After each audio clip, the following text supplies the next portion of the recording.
Narayanganj pizza বার্গে যাওয়ার পর সেখানে আমার এমন একটা কথা শুনতে হবে যেটা শুনলে চোখে পানি চলে আসবে, এটা কখনো ভাবতে পারিনি। তো স্টুডেন্ট পড়িয়ে বাসায় বসে একটু টিভি দেখতেছিলাম, তখনই আমার এক কাজিন জাফর আমাকে ফোন দিয়ে বলল যে, "কই আসোস? তাড়াতাড়ি একটু রেল লাইনে আইসা আমাকে একটু ফোন দে।"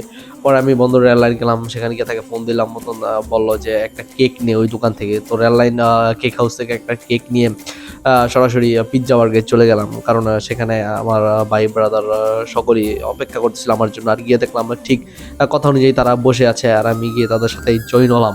আর জয়েন হওয়ার পর আমরা আড্ডা-টাড্ডা দিতেছিলাম, পিজ্জা বার্গে একটু ঘোরাঘুরি করতেছিলাম।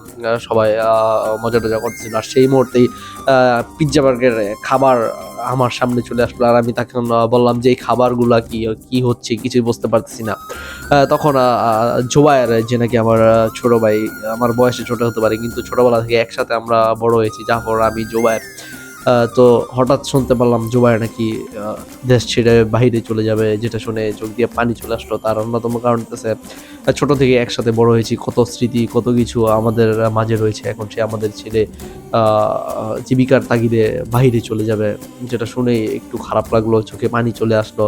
তাও ভাবলাম যে ভাই ব্রাদার দেশের বাইরে চলে যাবে, সেটেল হবে, সফলতা অর্জন করবে। এটাই তো আমাদের জন্য গর্ব। দেশের বাইরে গিয়ে সে প্রতিষ্ঠিত হবে। সো যত কষ্ট-টষ্ট আছে সবকিছু ভুলে গিয়ে আমরা সকলে একসাথে এনজয় করতে লাগলাম আর খাওয়া-দাওয়া করলাম। খাওয়া-দাওয়া করে সকল বসে আড্ডা দিতেছিলাম। এখানে বেশিরভাগই ছিল জুবায়ের বন্ধু-বান্ধব। আমি আর জাফর ছিলাম তার ভাই, কাজিন, চাচাতো ভাই।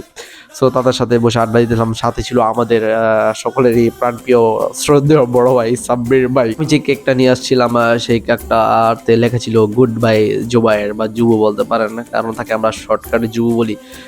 সো সেই কেকটা আমরা কাটলাম। বিশেষ করে জুবায়ের কেকটা কাটলো আর কেটে সবাইকে একটু করে খাওয়াই দিল। যাই হোক, খাওয়ার পর কেকটা ভাগ করলো ১৪ পিসে। কারণ আমরা ১৪ জন মানুষ ছিলাম। আর কেকটা ভাগ করার পর আমরা একটু আবার কথাবার্তা বলে বললাম যে, "চল আমরা এখন দা ইন করে দেই এই প্রোগ্রামের, সবাই সমাপ্তি করি।" আর তখনই সাব্বির ভাই বলল যে, "না, চল একটু আমরা দাঁড়ায় ছবি-টবি তুলি। কারণ এগুলাই স্মৃতি হিসাবে থাকবে। একসময় আমরা হয়তো কেউই এভাবে আর একসাথে হতে পারবো না। তাই এগুলাকে স্মৃতি আকারে রাখার জন্য আমরা সকলেই মিলে একসাথে ফটোশুট করলাম, গ্রুপ সেলফি-টেলফি তুললাম। আর এর মধ্যে অনেকগুলো ছবি খুব চমৎকার হয়েছে, যেগুলো আপনারা দেখতে পাইতেছেন।